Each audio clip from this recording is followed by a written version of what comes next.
Bulldozer নামক জিনিসটির সাথে এই পশ্চিমবঙ্গের মানুষজনের চোখ কান মন এগুলো সমস্ত অভ্যস্ত হয়ে উঠছে ক্রমশ।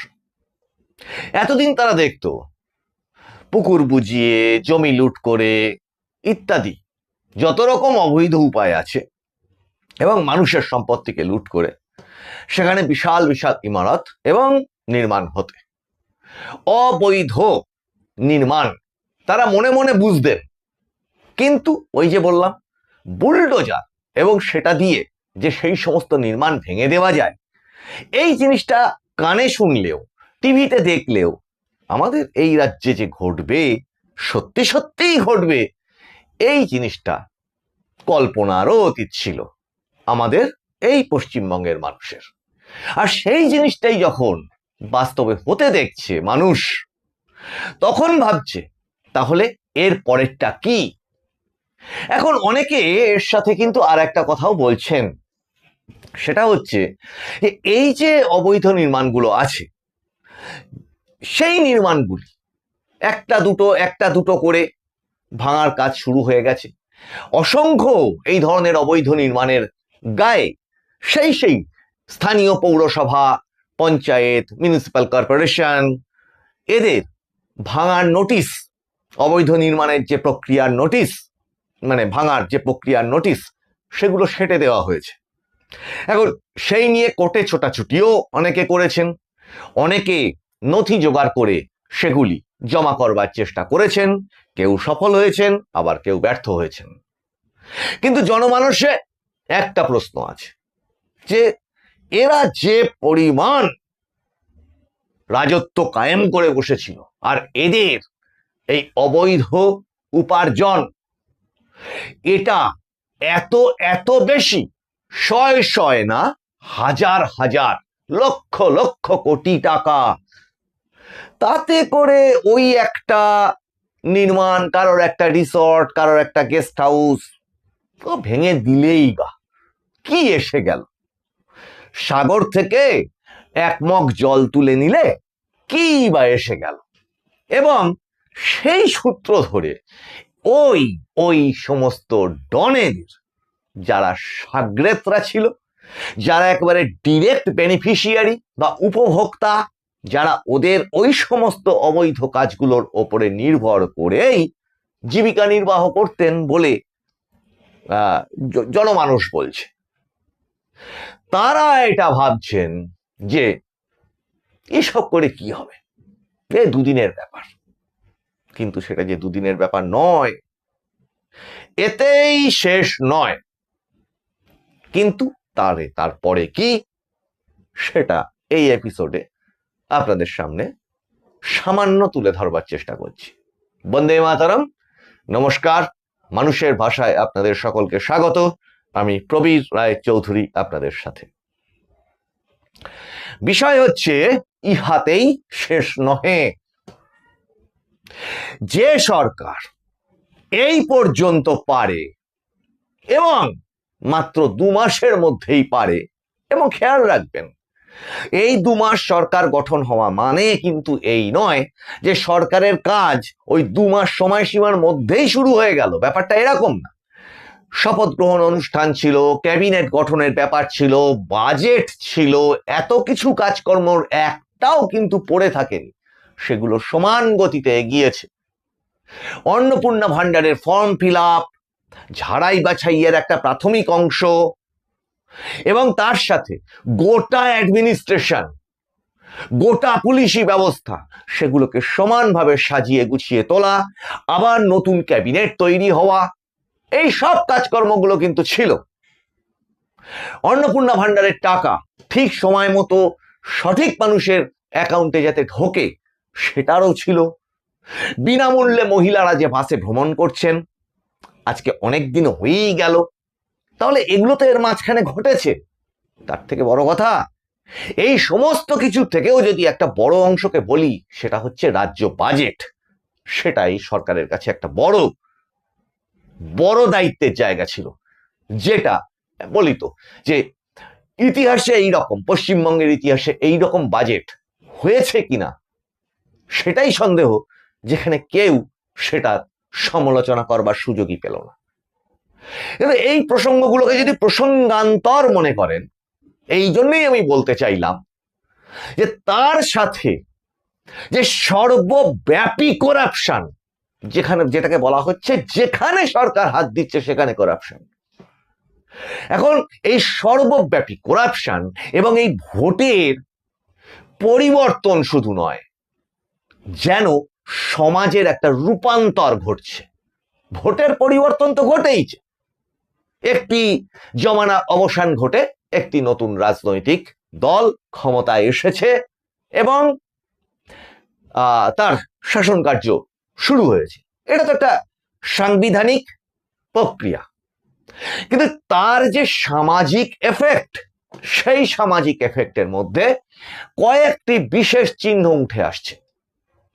সেটা কি কি আমরা আমাদের থেকে বর্ষিয়ান মানুষদের মুখে শুনেছি। 1947-এর দেশভাগের পরে উদ্বাস্তু সমস্যা, এটা আমরা শুনেছি। সেই উদ্বাস্তু সমস্যার ফলবশত অর্থনৈতিক ক্ষেত্রে এবং সামাজিক ক্ষেত্রে দেশের সামগ্রিকভাবে যে চাপের সৃষ্টি হয়, যে অস্থিরতা সৃষ্টি হয়, সেই সমস্তগুলো আমরা বইতে পড়েছি। এখন এই মোবাইল ফোনে পুরনো ভিডিও খুঁজতে গেলে পাওয়া যায় এবং বর্ষিয়ান মানুষদের মুখে গল্প হিসেবে শুনেছি। সেটা তো একটা ছিল, একটা যন্ত্রণার ইতিহাস ছিল তার সাথে। ঘর ছাড়া, ভিটেমাটি ছাড়া সেই সমস্ত মানুষজনের একটা সংগ্রামের, জীবন সংগ্রামের ইতিহাস তার সাথে জড়িত ছিল। কিন্তু এ তো এক অন্য ধরনের সমস্যা। 4 তারিখের পর যে সমস্ত মানুষরা এই পরিবর্তনটা চাননি, সেটার পরিমাণটা কম নয়। আর সেটাকে যদি ভাগ করে করে দেখা হয়, প্রতিটা গ্রাম, প্রতিটা ছোট শহর, বড় শহর, বা যদি বলেন যে মিউনিসিপ্যালিটি এরিয়া, পঞ্চায়েত এরিয়া, এরকম ছোট ছোট ছোট ছোট করে ভাগ করে করে যদি দেখা হয়, তাহলে কয়েকটা বিশেষ চিত্র উঠে আসছে। এক তো যে দলটির এখানে তারা পরাজিত হলো ভোটে, 80টা সিট তারা পেল, সে দলটাই প্রায় উঠে গেল। এখন আগামী সোমবার দিন নির্বাচন কমিশনে থেকে এফিডেভিট করে জানাতে বলা হয়েছে কারা আসল তৃণমূল। ঋতব্রতপন্থীরা তারা আসল তৃণমূল, নাকি ওই মমতা বন্দ্যোপাধ্যায়ের যেটুকু অবশিষ্ট আছে তার সাথে যা তার আস্থাভাজনরা, তারা আসল তৃণমূল?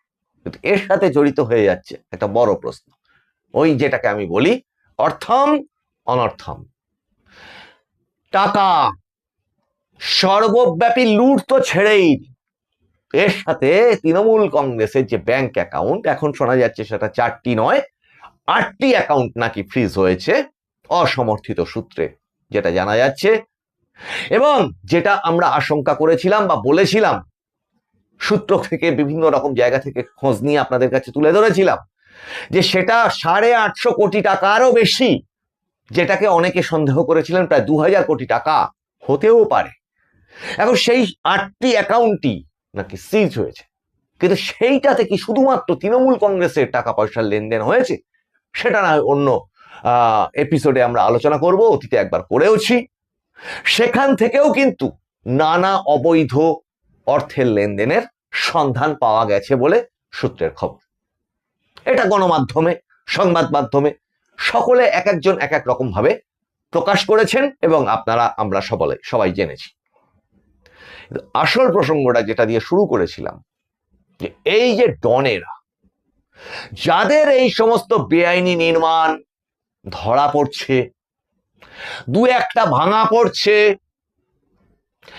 আসবাবপত্র, ফার্নিচার, এই কি বলে গেজেটস, এই সমস্ত সরিয়ে নিয়ে যেতে বলা হচ্ছে এবং নির্দিষ্ট জায়গায় গিয়ে সেগুলোকে আবার তাদের সাগরেতরা জমা করে রাখছে। গ্রামের প্রত্যন্ত বাগানের মধ্যে বাড়ি, তার মধ্যে ঢুকিয়ে দিয়ে ভাবছে যাক এইটুকু তো থাকলো।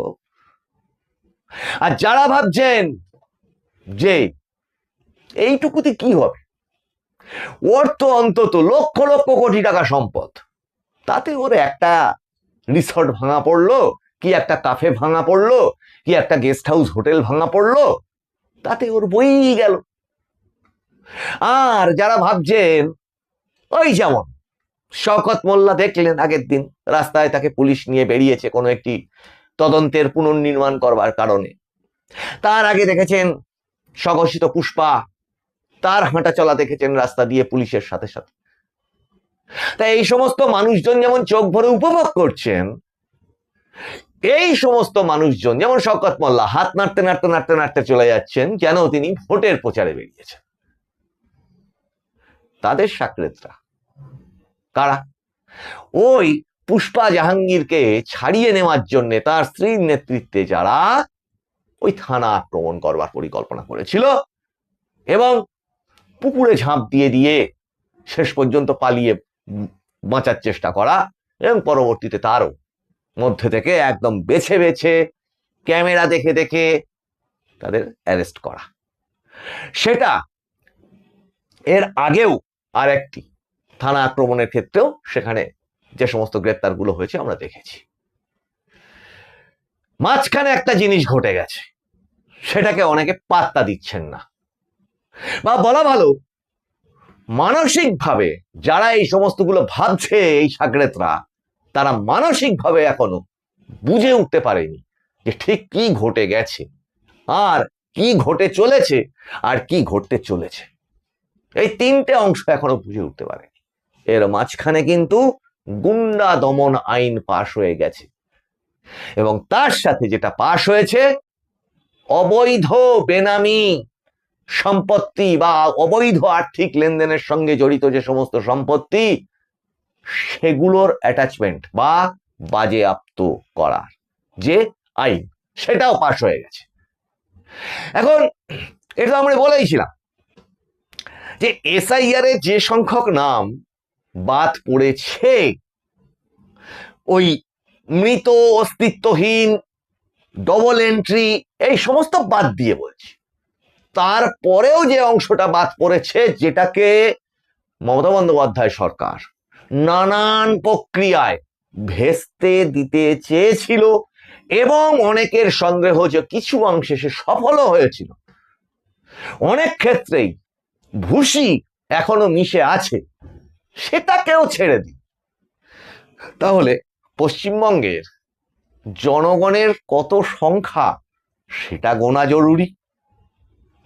কত সংখ্যক মানুষ ভোট দিচ্ছে, কত সংখ্যক মানুষ এই সমস্ত বেনিফিশিয়ারি যে সমস্ত স্কিমগুলো আছে সরকারের সেগুলো পাচ্ছে, এই কতগুলোর সংখ্যা যদি পাওয়া যায়, আর কতগুলো তার মধ্যে থেকে, মোটের মধ্যে থেকে এ সমস্ত কোনো কিছুরই তালিকায় নেই অথচ এই রাজ্যে রয়েছেন, সেটা যেই পরিষ্কার হয়ে যাবে তখনই তো কোথায় চলে যেতে হবে তারা বুঝবেন।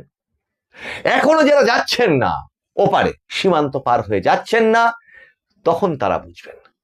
আর সেই দিনটা কিন্তু খুব বেশি দেরি নয়, তার কারণ সেন্সাস চালু হয়ে গেছে, তার প্রক্রিয়া চলছে, আর আগামী দিনে আরো আরো কিছু আসতে চলেছে।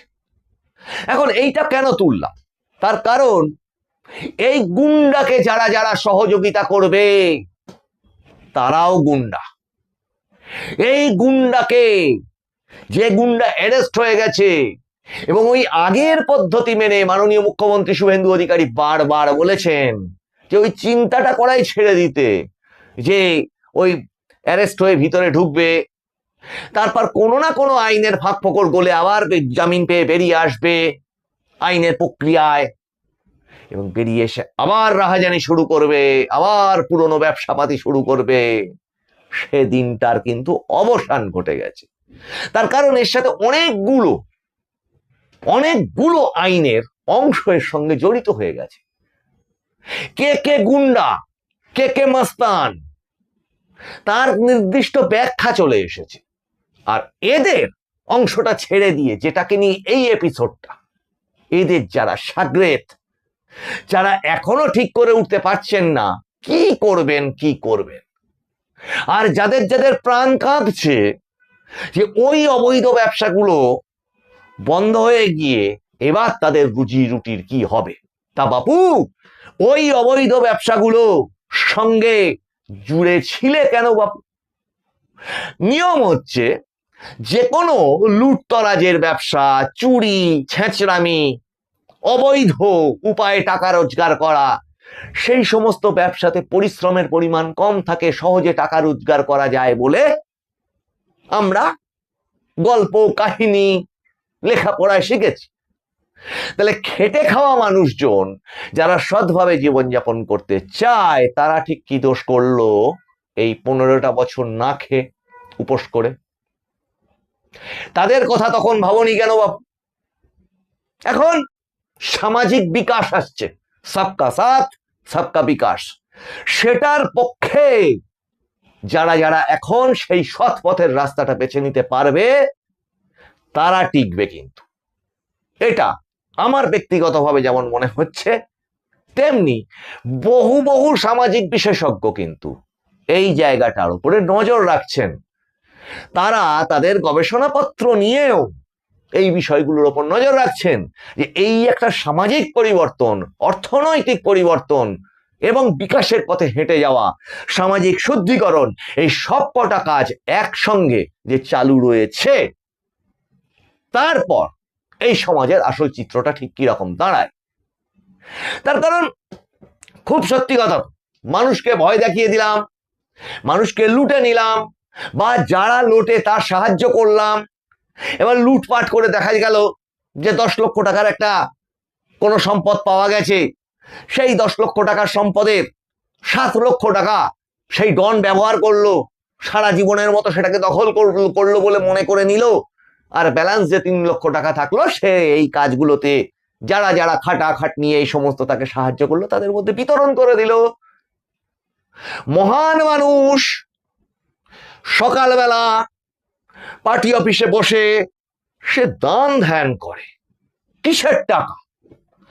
যে কোনো ধর্মের মানুষই হন না কেন, মানুষকে ঠকিয়ে, মানুষকে লুট করে, তার চোখের জল ফেলে, তার সর্বস্ব উজাড় করে দিয়ে যে টাকা রোজগার করা হয়, সেই টাকা আবার ওই সামনে বসে থাকা, পার্টি অফিসের সামনে বসে থাকা গরিব গুরব মানুষগুলো যখন যা চাইতে আসে তাকে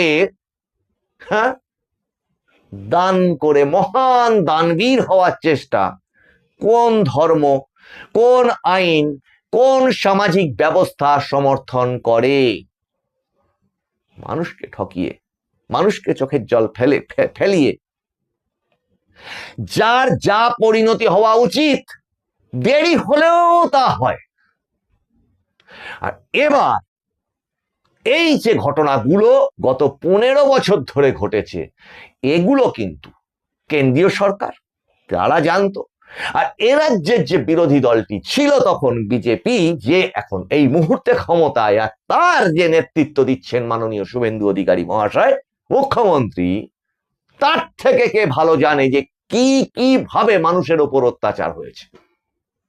কাজেই ওই পুরনো সিস্টেম, পুরনো ফর্মুলা ভুলে গিয়ে সৎ পথে ফিরে এসে সৎভাবে জীবনযাপন করাটাই কিন্তু একমাত্র অপশন, একমাত্র অপশন। আর ওই যে মাননীয় রাজ্য সভাপতি শ্রমিক ভট্টাচার্য মহাশয় একটা বেশ মজার কথা বলেছেন, এবং সেটা সামাজিক সমস্যা, যে এখন সবাই বিজেপি হয়ে যেতে চাইছে, সবাই তার মতো করে বিজেপি হয়ে যেতে চাইছে, যারা বিজেপি ছিল না। এই সমস্যা মেটাতেই এখন তারা ব্যস্ত। এখন এটা একটা বাস্তব চিত্র, এটা একটা বাস্তব চিত্র, কারণ যাদের যাদের নামে অভিযোগ হচ্ছে, আর যাদের যাদের নামের অভিযোগ হতে পারে বলে আশঙ্কা করছে, এই দুটো শ্রেণী, আর যাদের যাদের নামে অভিযোগ হয়ে গেছে 3 নম্বর শ্রেণী। এক তো কিছু সংখ্যক মানুষকে মানুষ ওই ডিম থেরাপি, কান ধরে ওঠবোস করিয়ে পাড়া প্রতিবেশী মিলে এই একটা অংশ চলে যাচ্ছে, আর ওই যে 3টে অংশ, ওই 3টে অংশ সক্রিয় রয়েছে, কোথায় কার কাছে কিভাবে ম্যানেজ করে কোন উপায়ে ছাড় পাওয়া যায়। আর সেইটি মাননীয় মুখ্যমন্ত্রী শুভেন্দু অধিকারী জানেন না? তিনি তো সব থেকে বেশি জানেন ঠিক কি ঘটছে, তার কাছে সব রিপোর্ট থাকছে। তার জন্য তিনি আবার বলেছেন, পুলিশকে উদ্দেশ্য করেই বলেছেন, যে কোন রকম বাধা মনে না করে স্বাধীনভাবে পুলিশি সিস্টেমকে তাদেরকে চালাতে, এফআইআর নিতে। তাহলে তবেই তো তিনি এই কথাটা উল্লেখ করেছেন, তবেই তো বোঝা যাবে যে আমাদের এই সমাজের মধ্যে রোগগুলো কোথায় কোথায় আছে, এবং সেই রোগের সেই ওষুধ দেওয়া যায় খুব সহজে। শুধু দর্শকবৃন্দ, এই এপিসোডগুলো আপনাদের কেমন লাগছে আপনারা জানাবেন। আপনারা একটু সাবস্ক্রাইব করুন, লাইক করুন, শেয়ার করুন, কমেন্ট লিখুন। সাবস্ক্রাইবটা করতে ভুলবেন না, নোটিফিকেশন অন রাখবেন। আপনাদের সঙ্গে আবার দেখা হচ্ছে সামনের এপিসোডে। আপনারা নজর রাখুন মানুষের ভাষার পর্দায়, কারণ মানুষের ভাষা সবার মনের কথা বলে। বন্দে মাতরম। নমস্কার।